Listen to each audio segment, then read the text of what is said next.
다음은 죄송합니다. 성원이 되었으므로 회의를 속개하도록 하겠습니다.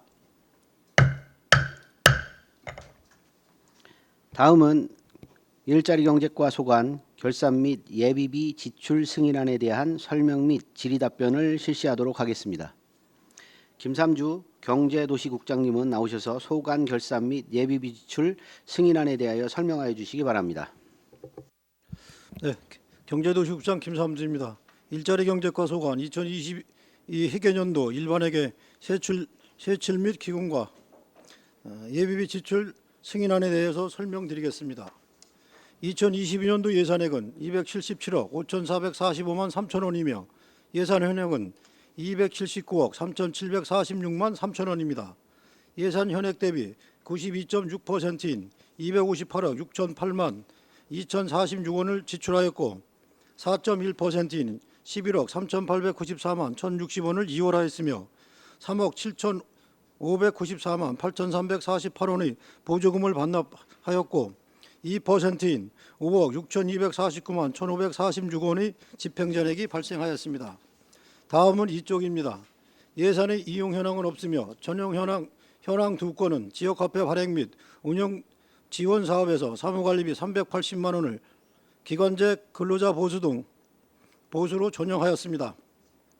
변경 현황은 두 건으로 지역 정착형 청년 일자리 사업 민간 경상 사업 보조 3,697만 5천 원을 지역 정착형 청년 일자리 사업 이유용으로 사회적 기업 지역 특화 사업 행사 운영비 1,830만 원을 같은 사업 사무관리비로 변경하였습니다. 이체 현황은 없습니다. 다음은 3쪽 2월 사업 내역입니다. 명시 2월은 전통시장 환경개선 사업의 6건으로 2억 5,443만 9,200원을 2월하였으며 세부 내용은 자료를 참고해 주시기 바랍니다.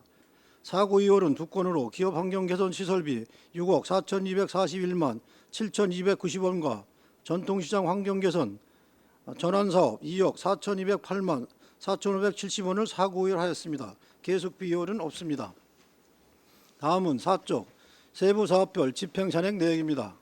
근로자 후생복지 지원 등 37개 5억 6,249만 1,546원으로 세부 내역은 자료를 참고해 주시기 바랍니다.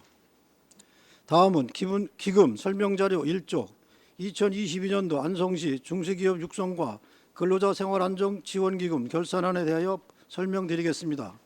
조성액은 2021년도 말 101억 1,982만 4천 원이며 2022년도 말 조성액은 100억 1,902만 1천 원입니다.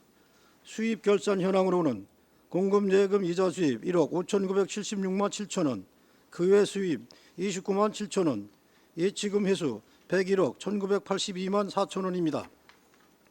다음은 이쪽입니다. 지출 결산 현황으로는 중소기업 운전자금 2차 보전금액 2억 5,786만 7천 원을 생산직 근로자 자녀 장학금에 300만 원을 지출하였고 예치금은 100억 1,902만 1천 원입니다. 자세한 사항은 1쪽에서 2쪽의 수입 결산 현황 및 지출 결산 현황을 참고해 주시기 바랍니다. 계속해서 2022 회계년도 예비비 지출 승인안에 대하여 설명드리겠습니다. 예비비 지출 결정액은 5,201만 원으로 5,192만 5,870원을 지출하였고 집행잔액은 8만 4,130원입니다. 이상으로 설명을 모두 마치겠습니다. 감사합니다.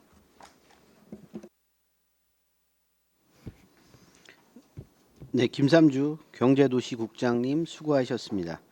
전문위원 검토보고는 기배부된 검토보고서로 가름하는 것으로 하고 질의답변을 실시하도록 하겠습니다. 배석하신 과장 팀장님께서는 발언이 필요한 경우 위원장으로부터 발언권을 얻으신 후 직위 성명을 말씀하신 후 발언해 주시기 바랍니다. 위원님들께서는 궁금하신 사항에 대하여 질의하여 주시기 바랍니다.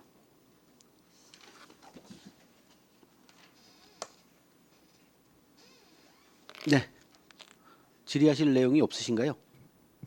네, 황윤희 의원님. 기업 환경 개선 사업이요. 2월 금이 7,800만 원 있었고 사고 2월이 있고요. 집행 잔액이 있는데 이게 좀 설명을 좀 부탁드리겠습니다. 네, 담당 과장님께서 말씀해 주십시오.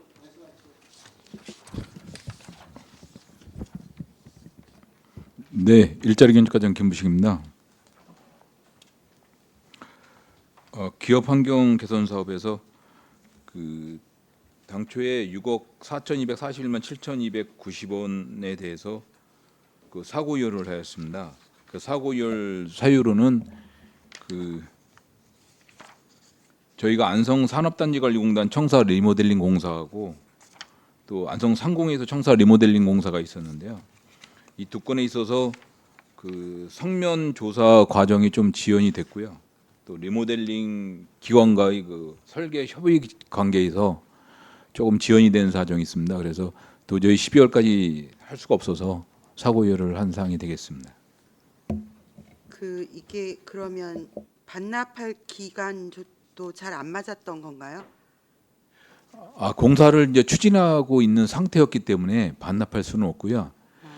금년 초까지 해서 완료가 됐습니다. 그러면 이게 기업 환경 개선이라는 게 산업단지랑 상공회의소 리모델링 사업인 거네요? 기업 환경 개선 시설비에서 이제 두 건은 그렇게 된 거고요.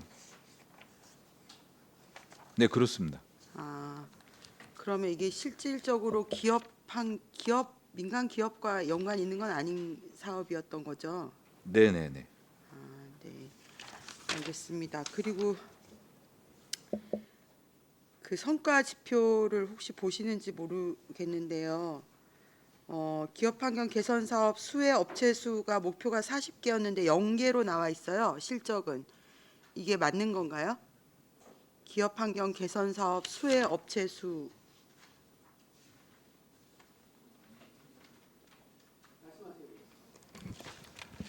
기업지원팀장 황기석입니다. 지금 그 기업 환경 개선 그 수혜 목표 40개 업체에 대해서 실적을 저희 직원이 좀 누락을 시킨 것 같고요. 실제적으로 저희가 48개 업체에 그 종업원 수는 1,413명의 사업을 완료를 했습니다. 근데 이런 부분은 다음부터는 이런 일이 없도록 하겠습니다. 48개 업체 어쨌든 기업 환경 개선 사업으로 예산은 집행이 됐다는 말씀이신 거죠? 예, 그렇습니다. 네, 알겠습니다. 그리고 기금 혹시 설명하셨던 거죠? 죄송합니다. 기금에서 궁금한 게요. 그 지출 결산 현황을 보면 중소기업 육성 및 근로자 생활안전 지원금 민간 이전 2차 보전금이 있는데 지출 계획액 3억 5천이었는데 지출이 2억 5천 정도 됐더라고요.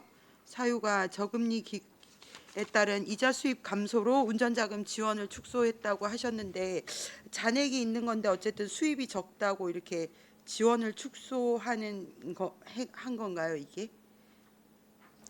그 건에 대해서는 제가 답변을 드리도록 하겠습니다. 저희가 이제 100억을 기금으로 세워서 거기에 따르는 이자 수입을 갖고 이 사업을 추진하고 있는데요. 그 중에 3억 5천만 원을 예산을 세웠는데 2차 보전금을 세웠는데 기업에서 대출을 받는 율이 조금 적었습니다. 그래서 그만큼 2차 지원금이 덜 나가게 된 겁니다. 그 대출 지원 신청이 그럼 적었다는 게 금리가 어떻게 되는 건가요? 금리적으로는 5%에서 7% 정도 급격하게 올라갔기 때문에 근데 저희가 이제 그 2차 보전금에 대해서는 3% 2차 보전을 해주고요. 중소기업에 대해서는 2년, 3년 차에 대해서는 1.5%씩 해주고 있고요. 우량 기업에 대해서는 1.75%까지 해주고 있습니다. 그럼 이게 민간에서의 이자율보다 낮은 건가요? 예를 들어서 그 이제 기업의 경영 상태에 따라서 5%에서 7% 정도 은행 금리가 있는데 거기서 당연대 3% 정도로 한다면 예를 들어서 7%짜리면 4%를 내게 돼 있잖아요.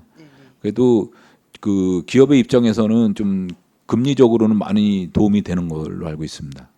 어쨌든 이자 수입으로 사업을 집행해야 되고 기금 자체는 그럼 안 건드리는 건가요? 아예? 네, 100억은 건드릴 수가 없습니다. 저희가 그거를 법적으로 그렇게 돼 있는 건가요? 예, 그래서 그 지금 금년에는 이제 작년까지는 너무 이율이 낮아서 네네. 금년에 이제 그 완료되는 것과 조금 남은 것을 합쳐서 3.5% 이자로 다시 예치를 했습니다. 그러면 올해는 예산 수입 자체가 좀 더 많아지는 거겠네요. 네, 이제 예산이 많아지면 그만큼 이제 2차 보전이라든가 이런 비용을 더 줄 수 있습니다. 그 저희가 생각했을 때 민간보다 금리가 낮은데 이거를 이용을 안 할 신청률이 저조할 이유 같은 게 없을 것 같은데 특별한 이유가 있을까요? 아, 근데 중소기업에 있어서 대출 금액이 상한이 있습니다. 예를 들어서 이제 3억까지 되니까 경기도에서는 또 5억까지 되거든요. 네. 대신에 2차 보전이 좀 열악하고. 근데 기업 입장에서는 이제 돈이 크게 필요한 분들은 우리 걸 안 받고 경기도 걸 받거든요. 그래서 이제 그런 양면성이 좀 있습니다. 어쨌든 수요가 있는 기업들은 신청을 해서 경기도 것이든 안성시 기금이든 어쨌든 쓰기는 한다는 말씀이신 건가요? 네네, 그렇습니다. 근데 그 중에서 이제 수요가 많은 해가 있고 적은 해가 있고 이제 그런 겁니다. 지금 올해 같은 경우에는 수요가 어떤가요? 올해는 평년 수준인데요. 아직 지금 1분기 거만 지금 조금 이제 흐름이 있어서 네.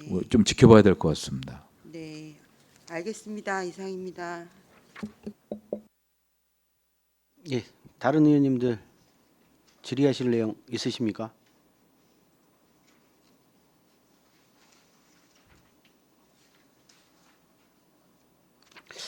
여기까지만 좀 질문 좀 드리도록 하겠습니다. 혹시 그 뭐 작년에 뭐 결산은 뭐 그 결산 자료 상으로 뭐 쭉 뭐 정리가 좀 된 것 같은데 올해 좀 더 어렵다고 하잖아요. 근데 뭐 전략에다가도 좀 얘기를 좀 했었는데 뭐 우리 소상공인들이 혹시 우리 일자리 경제과나 이런 뭐 간담회나 이런 걸 통해서 뭐 요구 사항이나 이런 것들이 있나요, 혹시? 협회라든지 아니면 지역 뭐 시장이라든지. 예, 저희 그 소상공인 중에서는 이제 전통시장 내에서 예산이 작년에 이제 5천만 원까지 있었는데 그것마저도 없어져서 이제 이번에 추경회 의원님들께서 이제 성립을 해주셔서 이제 추경에 2천만 원씩 4개 시장에 이제 지원이 될 예정이고요. 그래서 그나마도 이제 전통시장이 좀 활성화가 될 수 있는 계기가 됐습니다. 그리고 골목 시장 같은 경우에는 저희가 이제 그 5개인가 이렇게 있는데 그 사업은 그 경기도에 공모 사업을 해서 그분들이 조금씩 따오는 경우가 있어요. 근데 그거는 그 전체 소상공인의 연합회라고 볼 수 있는 게 좀 아직은 미약해서 일단은 계속 서로 대화만 나누고 있는 실정입니다. 그래서 우리 전체적으로 지금 뭐 이제 코로나는 정리가 됐는데 어떻게 됐든 공식적으로는 코로나는 정리된 거잖아요. 되고 나서 그 여파가 올해도 좀 계속 지속되는 것 같습니다. 그래서 뭐 전략에도 얘기는 했지만 이 일자리 경제과에서 우리 좀 그 어려운 우리 소상공인들이나 우리 서민들을 위해서 할 수 있는 이거를 좀 구체적으로 좀 찾아내셨으면 좋겠어요. 그래서 그런 정책들이 좀 나와줘야 그래도 그나마 뭐 지원을 뭐 지금 이제 정부가 뭐 얘기를 하는 건 현금성 복지 뭐 이런 거 계속 이렇게 하지 말라고 하긴 하는데 그 외에 할 수 있는 방법들을 좀 찾아보시는 게 좋지 않을까 싶어요. 알겠습니다. 네, 위원장님 좀 한 말씀만 좀 더 네, 드리면 말씀하십시오. 저희가 이제 소상공인을 위해서 이제 금년에 추진하는 것이 신규로 하는 것이 이제 그 잘 아시겠지만 중앙로나 이 안성 구도심이 지금 많이 빈점포가 늘어나서 빈점포 지원 사업을 지금 하고 있고요. 또 이제 카드 수수료라고 그래서 작년도에 카드 쓴 거에 대해서 0.5% 25만 원 범위에서 소상공인들한테 이제 지원해 주는 그 제도가 있고요. 그다음에 배달 수수료라고 그래서 지역 카페 가맹점인 소상공인들한테는 배달 수수료를 지원해 주는 그런 정책을 지금 펼치고 있습니다. 그런데 좀 더 연구해서 소상공인들을 지원할 수 있도록 하겠습니다. 알겠습니다. 뭐 더 질문하실 의원님들 안 계신 거죠? 네, 알겠습니다. 자, 더 이상 질의가 없으시므로 일자리 경제과 소관 결산 및 예비비 지출 승인안에 대한 설명 및 질의 답변을 모두 마치도록 하겠습니다.